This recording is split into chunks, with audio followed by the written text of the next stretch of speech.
दोस्तों, एक वक्त ऐसा भी आया था जब दिलीप साहब ने अपने एक्टिंग कैरियर को छोड़ने का फैसला किया था। ये बात दिलीप साहब ने अपनी ऑटोबायोग्राफी में खुद बताई है। वीडियो शुरू करने से पहले आपसे गुजारिश है, चैनल को सब्सक्राइब करें और साथ में बेल आइकॉन को भी प्रेस करें ताकि हमारे वीडियोस का नोटिफिकेशन आपको मिलता रहे। अब वीडियो की तरफ आते हैं। ये तब की बात है जब दिलीप साहब की एज ए हीरो आखिरी फिल्म बैराग 1976 में रिलीज हुई थी।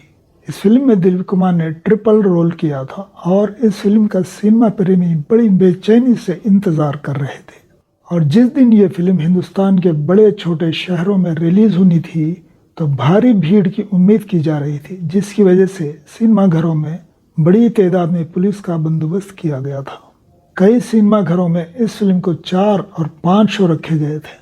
मॉर्निंग शो में उम्मीद के मुताबिक पब्लिक टूट पड़ी थी और हाफ टाइम तक फिल्म को ज़बरदस्त रिस्पांस मिला था, लेकिन फिल्म का सेकंड हाफ बहुत ही ख़राब था, जिसने पहले हाफ का मज़ा भी किरकिरा कर दिया, जिसकी वजह से फिल्म के दूसरे शोज पर इसका असर कलेक्शन की ज़बरदस्त गिरावट की सूरत में जाहिर हुआ और वीकेंड के ख़त्म होते होते ये फिल्म फ्लॉप डिक्लेयर कर दी गई। फिल्म इतनी बड़ी नाकाम रहेगी इसका दिलीप साहब को भी उम्मीद न थी। फिर भी ये फिल्म अपने कलेक्शन की वजह से इस साल की टॉप 10 हाईएस्ट ग्रोसिंग में भी 10वें नंबर पर शामिल थी।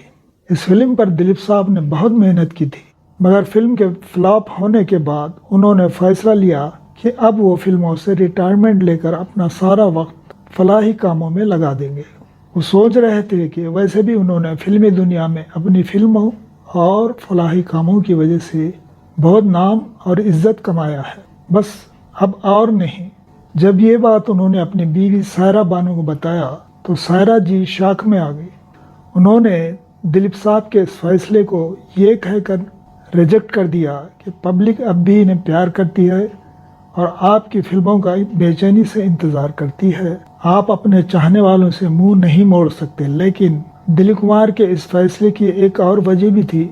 वो अपनी बुक में कहते हैं कि मशहूर डायरेक्टर अब्दुल रशीद कारदार पर जब बुरा वक्त आया और इनकी बीवी और बच्चे इनके पास आकर मिन्नत की कि कारदार साहब की डूबती कैरियर को बचाने के लिए इनकी फिल्म में काम करें, तो दिलीप कुमार ने इनसे हमदर्दी की और इनकी फिल्म दिल दिया दर्द लिया में काम किया।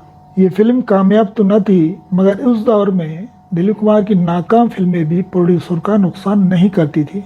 इसके बाद AR कारदार ने एक और फिल्म में दिलीप कुमार और सायरा बानो को कास्ट करने का ऐलान किया, मगर फिल्म की कहानी दिलीप साहब को पसंद नहीं आई तो उन्होंने इस फिल्म में काम करने से इनकार कर दिया।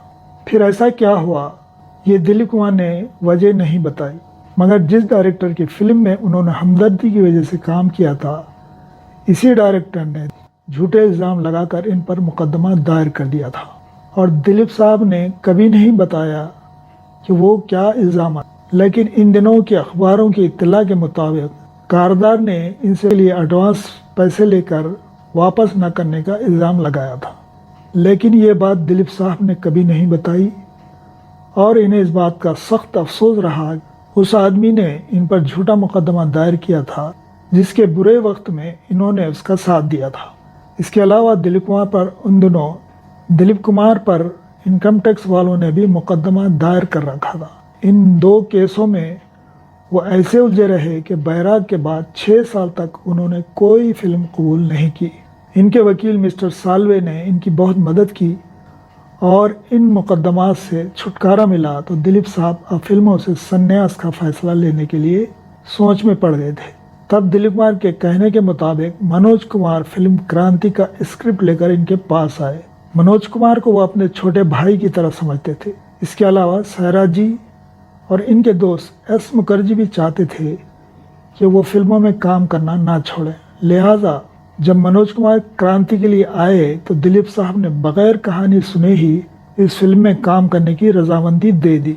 क्रांति 1981 में रिलीज हुई और ब्लॉकबस्टर हो गई। इस दौरान इनके पास सुभाष घई विधाता का प्रपोजल लेकर डरते डरते दिलीप साहब के पास आए थे, क्योंकि इनकी पिछली फिल्मों का रिकॉर्ड कुछ अच्छा न था। इसलिए वो सोच रहे थे कि पता नहीं दिलीप साहब इनकी फिल्म को कबूल करेंगे या नहीं, लेकिन दिलीप कुमार ने इनसे कहानी सुनी और इन्हें कहानी पसंद आ गई और यह फिल्म शेड्यूल से 2 महीने पहले ही कंप्लीट हो गई।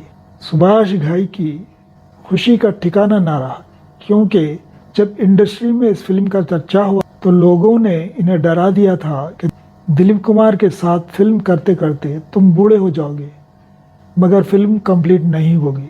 शायद दिलीप साहब ने भी सुभाष घाई के चेहरे पर इस परेशानी को पढ़ लिया था, इसलिए इतनी बड़ी कास्ट होने के बावजूद फिल्म को जल्द मुकम्मल कर दिया और यह फिल्म भी क्रांति से भी बड़ी ब्लॉकबस्टर साबित हो गई। इस तरह दिलीप कुमार की फिल्मों में सेकंड इनिंग बड़े धमाकेदार तरीके से हुई। फिर तो दिलीप कुमार ने कई यादगार फिल्मों में काम किया, जैसे 1982 में शक्ति, 86 में कर्मा, 89 में कानून अपना अपना, 90 में इज्जतदार, धर्म अधिकारी, कालिंगा और सौदागर।